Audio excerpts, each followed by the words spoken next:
I didn't go to the market looking for a future. I went there because I was desperate. On a world like Careth 9, desperation wasn't rare, it was currency. People traded it as often as credits, sometimes more. It hung in the air like the metallic dust that never quite settled, coating everything in a dull gray film. The markets were the worst of it. Rows of stalls stretched endlessly beneath flickering neon lights, filled with things most civilized systems pretended didn't exist. Illegal tech, black market weapons, stolen identities, and people. I hated that part, always had. But hate doesn't fill your stomach, and it doesn't fix a failing ship. My transport, the drift line, was dying. Its core was unstable, its systems failing one by one. Without repairs, I wasn't leaving Careth 9, and staying here wasn't an option. So I sold what I could, parts, tools, even things I needed. It wasn't enough. That's when I heard about the auction. "Fresh capture," the broker said, leaning across the counter with a grin that made my skin crawl. "Rare species, not from any registered system. Strong, resilient, valuable." "I'm not buying a person," I said flatly. He shrugged. "Suit yourself, but others will. And trust me, you don't want to be around when that happens." I turned to leave. Then he added casually, "Shame, though.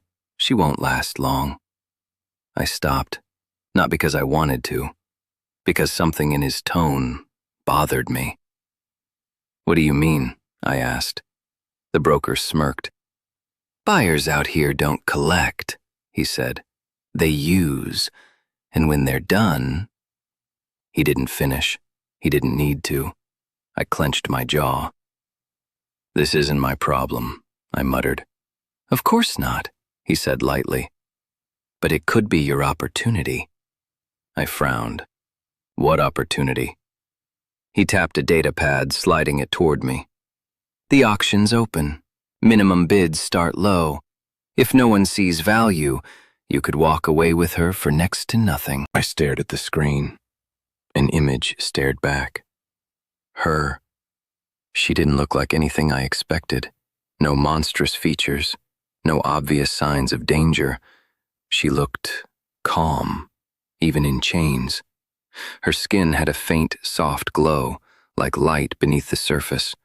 Her hair, long, silver, almost luminous, framed a face that held no fear, no panic, only silence. But her eyes, they weren't empty. They were watching. Not the camera, not the captors. Me. I shook my head, pushing the device back. "No," I said. "I'm not doing this." I walked away. I should have kept walking. The auction wasn't hidden. Nothing illegal on Careth 9 ever really was. It was just ignored. A large open structure near the edge of the market, filled with noise and movement. Buyers, sellers, guards, everyone playing their part in something they pretended wasn't wrong.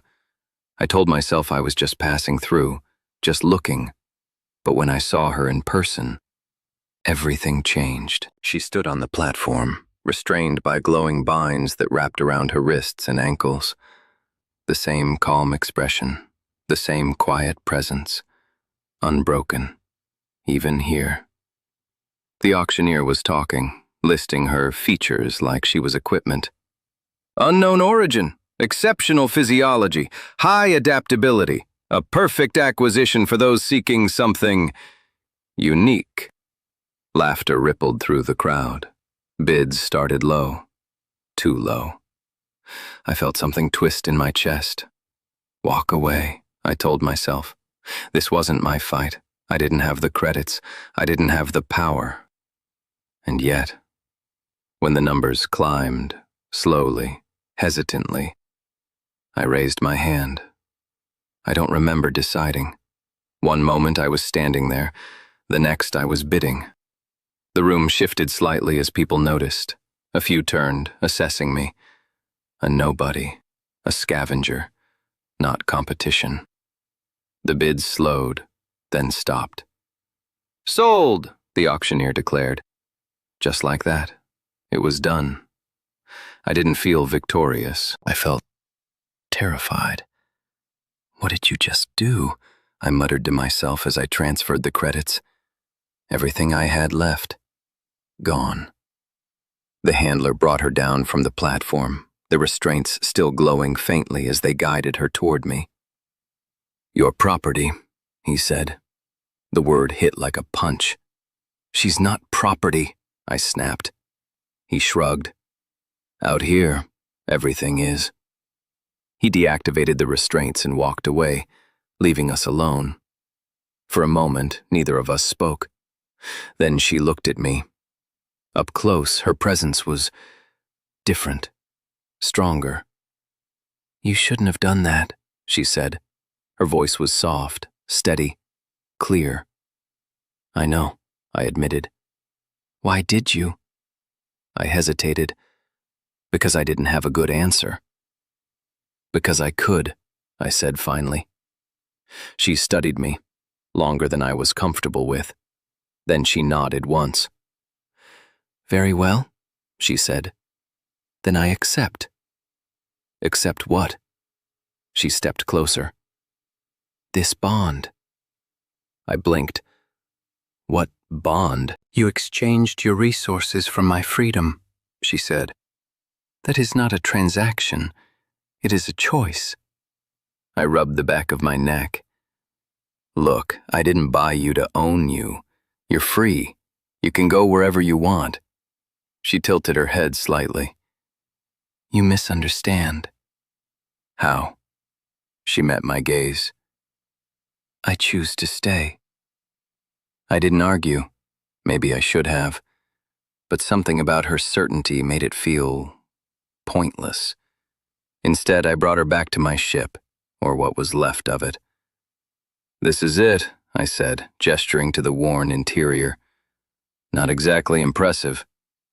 She stepped inside, her eyes moving slowly over the space. It is sufficient, she said. For what? She looked at me. For beginning. Her name was Elira. At least, that's what she told me. Not much else came with it. Whenever I asked where she was from, she'd answer vaguely. Far, she'd say, or gone. It was frustrating, but I didn't push, not at first. We had bigger problems, like fixing my ship. Without credits, it should have been impossible. But Elira, she changed things. The first time I saw it happen, I thought I was imagining it. I was working on the engine core, trying to stabilize a failing conduit, when she stepped closer. May I? She asked. Sure, I said, stepping back. Be my guest. She placed her hand on the damaged section, closed her eyes. And the metal responded. It wasn't welding, it wasn't repair, it was healing. The cracks sealed, the energy stabilized, the entire system humming back to life as if it had never been damaged. I stared at it, then at her. What was that? She opened her eyes. Restoration, she said simply. That's not a thing. It is for me. After that, everything changed. The ship came back to life piece by piece. Systems I had written off as lost, restored. Damage I couldn't fix, undone. It didn't make sense, but it worked. And for the first time in a long time, I felt something I hadn't felt in years. Hope. We left Careth 9 2 weeks later. No one stopped us. No one cared. Just another ship leaving a dying world. But as we broke through the atmosphere, Elira stood beside me, watching the stars come into view. This is where your life changes, she said. I laughed. It already has. She shook her head.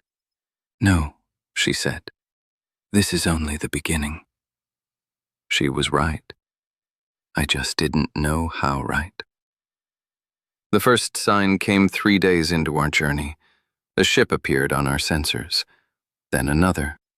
Then 5. All on an intercept course. Great, I muttered. Pirates.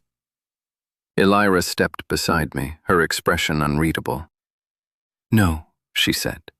"Not pirates." "Then who?" She didn't answer. The ships surrounded us quickly, their designs sleek, unfamiliar, powerful. A voice came through the comms. "Unidentified vessel," it said. "Power down and prepare for boarding." I looked at Elira. "You know them?" She nodded. "Yes." "Are we in trouble?" She met my gaze. "That depends." "On what?" She took a breath. "On how they choose to see me." The boarding party arrived within minutes, armed, disciplined, not like pirates at all. They moved through the ship with precision until they reached the cockpit.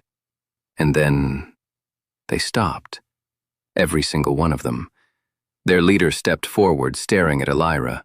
Then he dropped to one knee. "My queen," he said. The others followed instantly. Silence filled the room. I blinked. "Your what?" Elira didn't look surprised. She stepped forward. "It has been a long time," she said. The leader bowed his head. "We believed you lost." "I was," she replied. "For a time." His gaze shifted to me. "And this one?" Elira turned to me, then back to them. "He is the one who freed me," she said. The leader's expression changed. Respect. "Then he has our gratitude." I raised a hand awkwardly. "Yeah, about that." Later, after they explained everything, I finally understood. Elira wasn't just from some distant world. She was the world. A queen, the last of her kind. Her people had been scattered, hunted, nearly wiped out. She had been captured, sold, lost, until I found her, or she found me. "You gave me freedom," she said quietly, "and you gave me a future." I shook my head. "I just bought you out of a bad situation." "No," she said. "You chose me." The decision came quickly after that. I could leave, go back to my old life, take what I had and disappear. Or I could stay, be part of something bigger, something that mattered.